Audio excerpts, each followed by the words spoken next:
With cases of the virus increasing in New Jersey, Governor Murphy is sounding the alarm and threatening to impose new restrictions if the numbers continue to grow.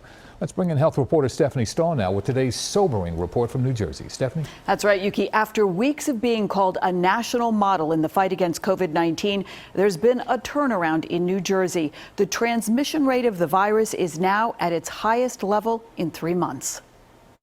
Look, the numbers are setting off alarms that we are taking and we take very seriously. Governor Phil Murphy says weeks of progress have stopped. COVID-19 is again increasing in New Jersey with 699 new positive cases. Even with the increases we have seen in the latest case numbers, New Jersey remains among the 10 states nationwide with the lowest number of active cases. The increased cases are blamed mainly on people not following safety precautions, gathering indoors in poorly ventilated spaces, mainly at house parties and bars. We're seeing a lot of this disease in teenagers and young adults.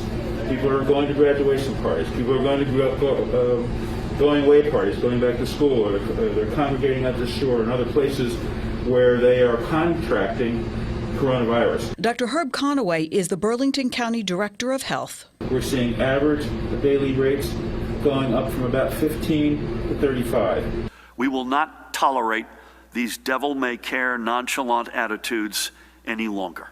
Everyone who walks around refusing to wear a mask, or who hosts an indoor house party, or who overstuffs a boat is directly contributing to these increases.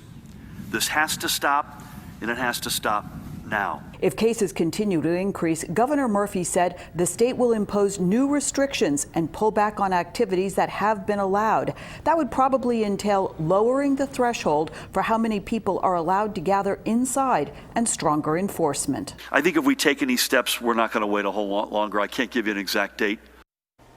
Now, one piece of encouraging news from New Jersey today, Governor Murphy said for the first time in 142 days, there were no deaths in hospitals. Jessica? All right, Stephanie, thank you.